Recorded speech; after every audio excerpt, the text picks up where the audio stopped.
Il y a des moments où tu te surprends à changer. Pas volontairement, pas consciemment, mais presque automatiquement. Avec certaines personnes, tu es drôle. Avec d'autres, tu es silencieux. Avec certaines, tu es affirmé. Avec d'autres, tu deviens prudent. Et au fond, une question apparaît. Qui suis-je vraiment ? Pourquoi tu changes de personnalité selon les gens ? Pourquoi tu ajustes ton ton, ton énergie, tes opinions ? Pourquoi tu as parfois l'impression d'être plusieurs versions de toi-même ? Ce phénomène n'est pas une bizarrerie. Ce n'est pas non plus un trouble. C'est souvent un mécanisme d'adaptation. Et parfois, un mécanisme de survie émotionnelle. Quand tu étais plus jeune, peut-être que tu as compris quelque chose très tôt. Que pour être accepté, il fallait s'adapter. Que pour être aimé, il fallait plaire. Que pour éviter le conflit, il fallait anticiper les réactions. Alors ton cerveau a appris à scanner. Scanner les visages, scanner les tons de voix, scanner les silences. Il a développé une hypervigilance sociale. Tu observes, tu ajustes, tu modifies. Tu deviens ce que l'environnement semble attendre. Et ça marche. Les gens t'aiment bien. On te trouve agréable, flexible, compréhensif. Mais à l'intérieur, quelque chose se dilue. Parce qu'à force de t'adapter, tu perds la sensation de ton centre. Tu ne sais plus toujours ce que tu penses vraiment. Tu ne sais plus si tu es d'accord ou simplement accommodant. Ce mécanisme porte un nom en psychologie, la réponse de faune. Après le combat, après la fuite, après la paralysie. Il y a l'adaptation excessive, se rendre acceptable, se rendre inoffensif, se rendre aimable. Ce n'est pas de la faiblesse, c'est une stratégie apprise. Souvent dans des environnements où être soi-même n'était pas totalement sûr. Peut-être que l'amour était conditionnel. Peut-être que l'ambiance changeait vite. Peut-être qu'il fallait deviner les humeurs.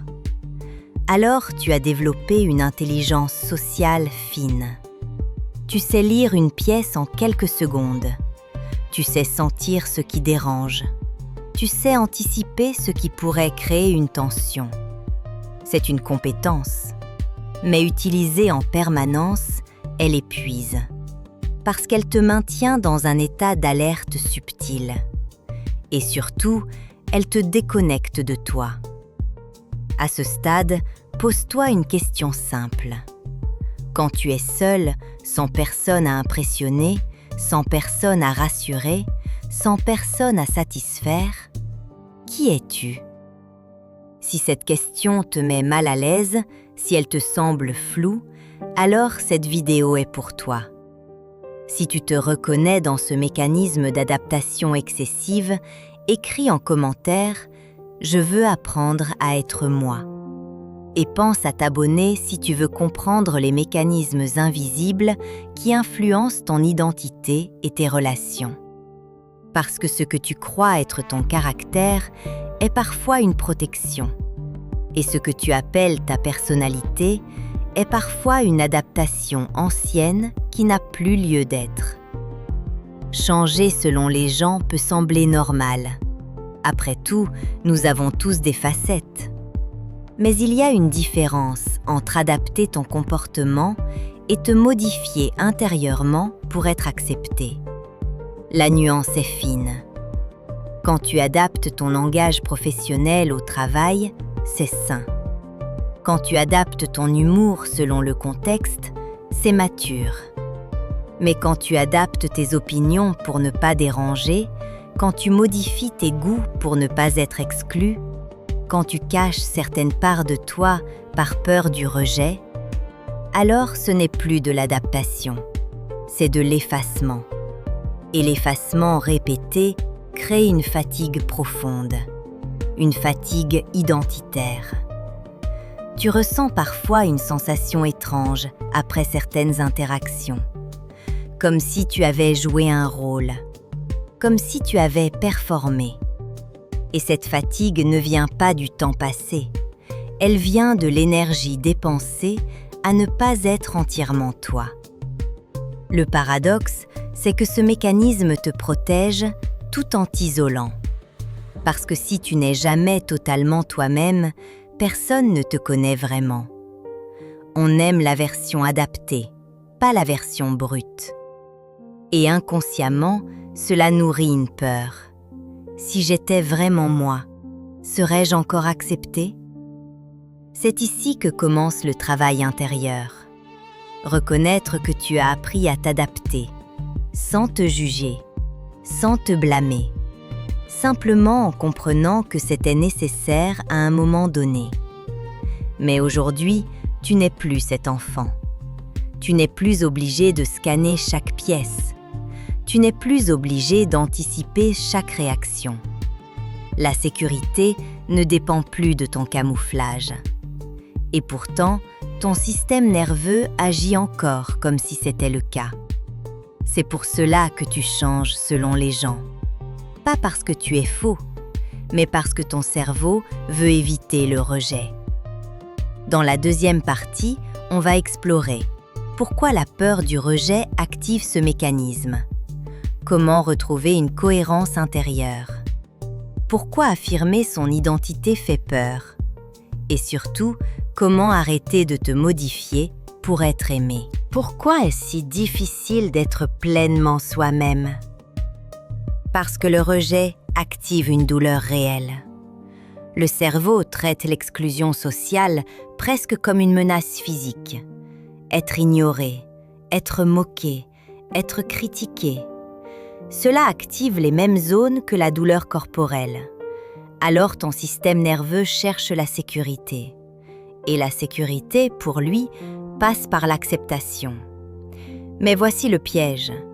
Plus tu t'adaptes pour éviter le rejet, plus tu renforces l'idée que ton vrai toi n'est pas suffisant.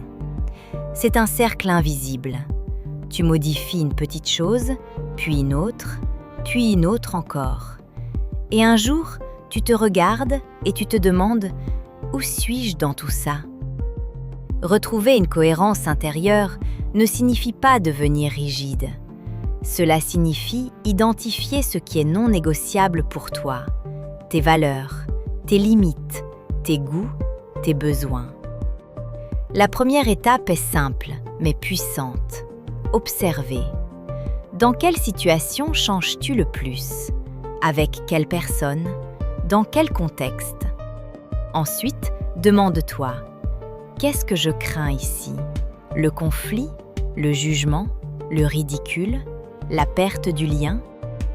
Mettre des mots sur la peur réduit déjà son pouvoir. Ensuite vient l'étape la plus inconfortable. Exprimer une petite vérité. Pas une révolution, pas une confrontation dramatique, juste une petite affirmation authentique. Je ne suis pas d'accord. Ce n'est pas vraiment mon truc. J'ai besoin d'un moment. Tu verras que la plupart du temps, le monde ne s'effondre pas. Et si certaines personnes s'éloignent, cela révèle quelque chose d'important. Elles étaient attachées à ta version adaptée, pas à toi.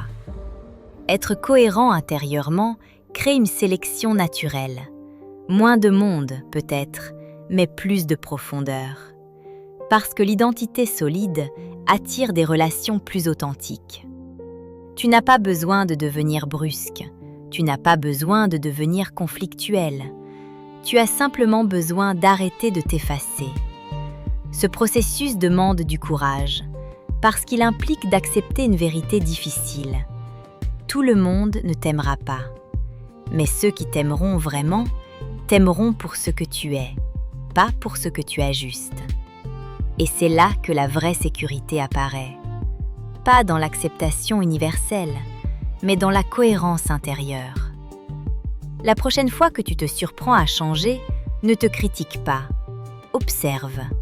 Demande-toi, est-ce que je m'adapte par intelligence sociale ou par peur de ne pas être assez? La différence est subtile, mais elle change tout. Parce qu'à force de vouloir être accepté par tous, on finit par se quitter soi-même. Et le véritable travail psychologique commence ici. Revenir à soi, doucement, progressivement, sans brutalité.